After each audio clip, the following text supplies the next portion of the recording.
Hello friends, this is Shefali and once again welcome back to Canada. So UGC net re examination 2024 23 अगस्त 2024 दोनों shift का morning shift और evening shift का detail examination analysis करने वाले हैं।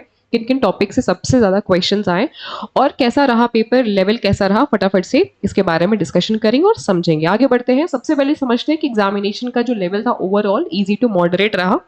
काफ़ी सारे स्टूडेंट्स इजी बोल रहे थे, वहीं कुछ स्टूडेंट्स मॉडरेट भी बोल रहे थे, तो इजी टू मॉडरेट हम समझ सकते हैं। बट धीरे धीरे अब आपका जो लेवल है वो अब मुश्किल की तरफ बढ़ता जा रहा है। मतलब क्योंकि इवनिंग वाला शिफ्ट में जो आपके क्वेश्चंस आए थे वो मॉडरेट लेवल के थे, तो अब चांसेस है कि आने वाले दिनों में जो एग्जामिनेशन होने वाले हैं तो परीक्षा का लेवल थोड़ा सा डिफिकल्टी की तरफ जाने वाला है। तो आप सभी अपनी प्रिपरेशन को उसी वे में करिएगा। मैं आप लोगों को रफ आइडिया प्रोवाइड जरूर से कर देती हूँ कि किन किन टॉपिक से क्वेश्चन आ रहा है, तो डेफिनेटली आप ऐसे ही प्रिपेयर करके जाएंगे।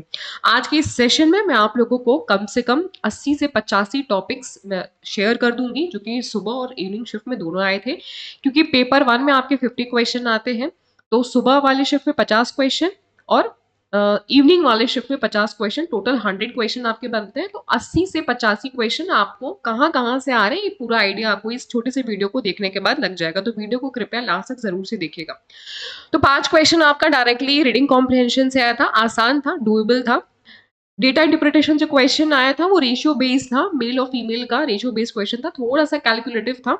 माइक्रोसॉफ्ट पावर पॉइंट से क्वेश्चन आया था कि वॉइस रिकॉर्डिंग हम माइक्रोसॉफ्ट पावर पॉइंट में कैसे करते हैं, उनकी प्रोसेस से सवाल था। चौथा क्वेश्चन था one nation one student ID card, इसका स्टेटमेंट दिया हुआ था या फुल फॉर्म पूछा था, यहाँ से क्वेश्चन था। इस बार स्टैटिस्टिक्स के मीन मीडियन मोड से काफी क्वेश्चंस आ रहे हैं, तो मीन मीडियम का क्वेश्चन था। नंबर सिस्टम से क्वेश्चन था, there was question from train का स्पीड से क्वेश्चन था, और स्पीड डिस्टेंस और हाइट वाला जो क्वेश्चन है उससे सवाल आया था।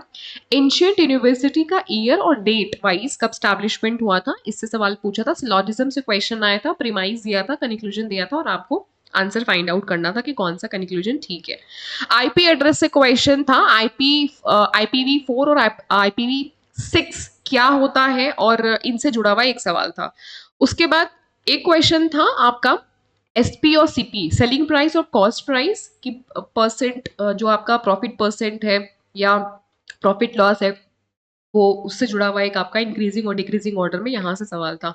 यूनिवर्सिटी को आपको अरेंज करना था एज पर डायरेक्शन ईस्ट से वेस्ट। कुछ कुछ यूनिवर्सिटीज के नाम जैसे तक्षशिला, नालंदा, विक्रमशिला, ये सारी यूनिवर्सिटी के नाम दिए थे आपको ईस्ट से वेस्ट की तरफ अरेंज करना था। प्रॉफिट लॉस का क्वेश्चन था। Then there was question from कि कौन सा केमिकल के वजह से जब स्मोक होता है तो किस केमिकल की वजह से आईज में इरिटेशन होता है। तो वो ऑप्शन दिया था, 4 ऑप्शन, 4 ऑप्शंस में से आपको बताना था। मेरे पास जो जो क्वेश्चन जिन जिन टॉपिक से सवाल है, पूरा पूरा क्वेश्चन तो नहीं है बट मेमोरी बेस्ड क्वेश्चन, तो मैं आपको एक टेंटेटिव आइडिया यहाँ से दे ही दे रही हूँ। कोडिंग डिकोडिंग से क्वेश्चन आया था, फिल इन द ब्लैंक्स था, मतलब इस तरीके से फिल इन द ब्लैंक्स दिया हुआ था, और अल्फाबेटिक सीरीज का क्वेश्चन था बेसिकली। एक क्वेश्चन आपका नंबर सीरीज से था, स्टैंडर्ड डेविएशन और कोरिलेशन कोएफिशिएंट से क्वेश्चन था, फॉर्मूला बेस्ड क्वेश्चन था। There was question from matching, matching से सवाल था, आईसीटी का ब्लॉग, विकिपीडिया, पॉडकास्ट एटसेट्रा दिए थे और इनसे जुड़े हुए कुछ मीनिंग दिया था, इनकी विशेषता दी हुई थी। लिस्ट 1 में इनका नाम दिया था, लिस्ट 2 में इनके मीनिंग्स कुछ कुछ दिए थे, तो आपको मैच करना था। There was question from protocol के ऑब्जेक्टिव, अलग अलग प्रोटोकॉल था, Montreal, Kyoto protocol, earth summit, और इनका जो ऑब्जेक्टिव्स है उससे आपको मैच करना था। तो 19 क्वेश्चन यहाँ और 5 क्वेश्चन आपके डीआई के और आरसी के उधर हो गए। आगे बढ़ते हैं। 19 सवाल। 20वां सवाल था मूड और फिगर से स्टेटमेंट बेस्ड क्वेश्चन था। 21वां सवाल था HTML का फुल फॉर्म से डायनामिक वेब पेजेस क्या होता है, इससे सवाल था। 23वां सवाल था, सॉरी 22वां क्वेश्चन था प्लेगरिज्म के लेवल से। 23वां क्वेश्चन था टीचिंग सपोर्ट सिस्टम से। 24th आपका टॉपिक है स्वयं प्रभा, फोक कम्युनिकेशन या फोक मीडिया। 25th टॉपिक है। 26th टॉपिक है आर्टिकल से क्वेश्चन था कि राइट टू विमेन एजुकेशन कौन सा आर्टिकल में लिखा है। 27th जो टॉपिक है वो है national credit framework NCF, PhD से संबंधित क्वेश्चन था। 28th जो क्वेश्चन है वो पेट्रोल, डीजल और CNG की रैंकिंग आपको अरेंज करनी थी, पोल्यूशन किनकी वजह से सबसे ज्यादा होता है। उसके बाद 29 क्वेश्चन आपके फ्रैक्शंस के अरेंजमेंट से क्वेश्चन था कि आपको रैंकिंग ऑर्डर्स के हिसाब से कुछ कुछ फ्रैक्शंस दिए हुए थे, वो आपको बताना था कि छोटे से बड़ा कौन सा है। उसके बाद ऑर्डिनल, नॉमिनल और इंटरवल रैंकिंग से क्वेश्चन था। 30 सवाल आपके यहाँ से थे।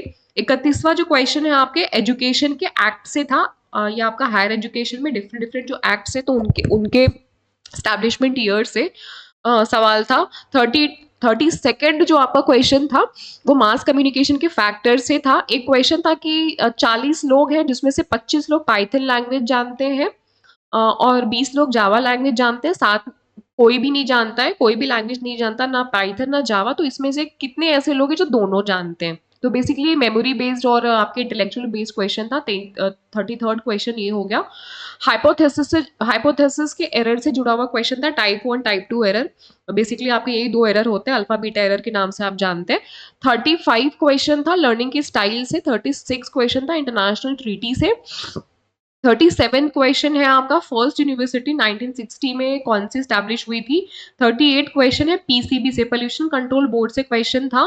39 क्वेश्चन था आपका कि मेमोरी के सीक्वेंस दिए थे, उनके एक्सेस टाइम के हिसाब से आपको अरेंज करना था। 5W इन कम्युनिकेशन क्या होता है आपका 40वां सवाल था। 41वां सवाल था माइक्रो टीचिंग से। ठीक है, यहाँ पे आपका शिफ्ट 1 खत्म हो जाता है। 41 क्वेश्चन यहाँ से बन गए और 5 क्वेश्चन आपके डीआई से। ठीक है, 41 क्वेश्चन यहाँ से, 5 क्वेश्चन डीआई से, 5 क्वेश्चन रीजनिंग से। तो टोटल आपके शायद एक आध क्वेश्चन जो एक्स्ट्रा डीआई करा होगा वो मैंने इसमें मेंशन कर दिया होगा। तो टोटल आपके 50 क्वेश्चन यहाँ पे बन जाते हैं। तो कंप्लीट 23 अगस्त शिफ्ट 1 का मैंने आप लोगों को टॉपिक बता दिया। अब आप देख लीजिए कि सेकंड शिफ्ट में कौन कौन से टॉपिक्स रिपीट हुए थे। जो लेवल था वो मॉडरेट लेवल था। मॉर्निंग शिफ्ट में इजी टू मॉडरेट था, बट स्टूडेंट्स बता रहे थे कि सेकंड शिफ्ट का जो लेवल है वो मॉडरेट है। कुछ कुछ लोगों को थोड़ा सा डिफिकल्ट लग रहा था, बट मेरे हिसाब से इट वाज मॉडरेट।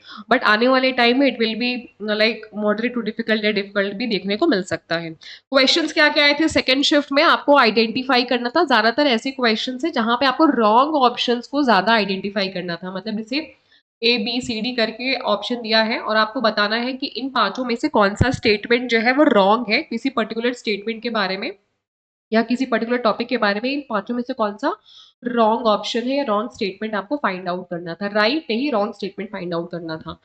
तो ये बेसिकली डिफिकल्ट लेवल को बढ़ा देता है, क्योंकि फिर इसमें आपके कंसेप्चुअल जो है, अगर आप स्ट्रांग नहीं हो, आपका कंसेप्ट अगर क्लियर नहीं है तो डिफिकल्टी हो सकती है। अच्छा ठीक है, इस आधार पे सवाल था। तो पहला सवाल क्या था, क्रोनोलॉजी ऑर्डर आपको बतानी थी डिजास्टर्स की। भोपाल गैस कब हुआ था, लंदन स्मॉग गैस कब हुआ था। तो ये सारे अलग अलग डिजास्टर दिए हुए थे, इनके आपको क्रोनोलॉजी सेट करनी थी। उसके बाद में MS एक्सेल से जुड़ा हुआ क्वेश्चन था, फेलिसी की स्टेटमेंट बेस्ड क्वेश्चन था। फेलिसी से सवाल था, there was question from Sargent report का एम क्या है। पांचवा सवाल मतलब RC से रीडिंग कॉम्प्रिहेंशन से 5 सवाल आए थे, 5 क्वेश्चन डायरेक्टली आपके यहाँ से आए थे। उसके बाद में आपका साइज हो गया, मेमोरी का सीक्वेंस आपसे पूछ लिया था कि मेमोरी का सीक्वेंस क्या है। सातवां आपका डीआई था, मतलब 5 क्वेश्चन आपके यहाँ से डीआई से हो गए। तो 5 इधर से डीआई और आरसी यहाँ से 5-10 क्वेश्चन तो यहीं से आपके बन जाते हैं। डीआई थोड़ा कैलकुलेटिव था, percentage ratio average based question थे। टेबल फॉर्म में डीआई था आपका बेसिकली।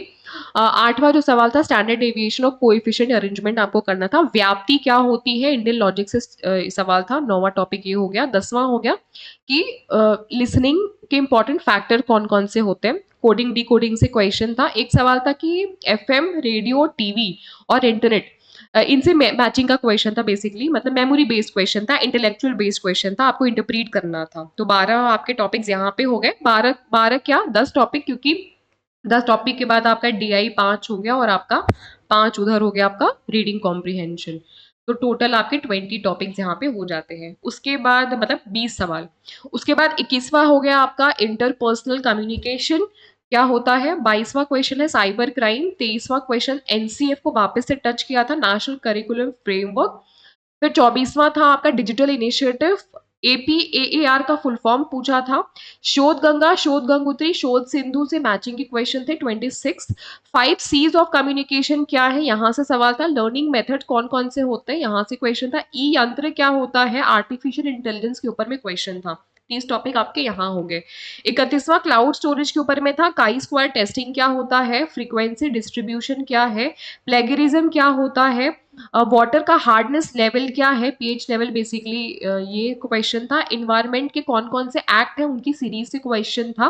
कंप्यूटर के जनरेशन बेस्ड क्वेश्चन थे। MS एक्सेल का फॉर्मूला बेस्ड क्वेश्चन था कि अगर कोई एक सेल है, इसे हम कॉपी करते हैं और दूसरे सेल में अगर इसे हम पेस्ट करते हैं तो क्या होता है, मतलब किस तरीके से हम इसको कर पाते हैं। जो 38 कुछ इससे जुड़ा हुआ क्वेश्चन था।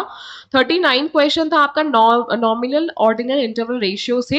देन 48 क्वेश्चन की दूरदर्शन कब स्टैब्लिश्ड हुआ, फर्स्ट प्रिंटिंग प्रेस कब स्टैब्लिश हुआ, कहाँ स्टैब्लिश हुआ। 41 क्वेश्चन आपके यहाँ से बनते हैं। फिर उसके बाद में 42वां सवाल था कि बोर्ड का स्पीड और डिस्टेंस से क्वेश्चन था। एक क्वेश्चन दिया था बोर्ड के ऊपर में, स्पीड और डिस्टेंस सवाल था और उनकी हाइट से क्वेश्चन था। 43वां क्वेश्चन था क्रेडिबिलिटी और इंटरनल वैलिडिटी क्या होती है, रिसर्च का ये क्वेश्चन है। 44वां क्वेश्चन था लिसनर्स की विशेषताओं के ऊपर में। 45वां क्वेश्चन था कोठारी कमीशन। तो ये इतने सारे टॉपिक्स मुझे स्टूडेंट्स की तरफ से, आप सभी की तरफ से बताए गए हैं। मैक्सिमम मैंने यहाँ 45 इधर बता दिया और 50 टोटल आपको मैंने उधर बता दिए। तो 95 टॉपिक्स मैंने आपको टोटल बता दिया कि कहाँ-कहाँ से क्वेश्चंस आपके आए थे। डिटेल्ड टॉपिक्स हैं ये सारे, इनको तो बिल्कुल आप अच्छे से पढ़ के जाइएगा। ये लिस्ट मैं आपको शेयर भी कर दूँगी, आप चाहिए तो स्क्रीनशॉट भी ले सकते हैं।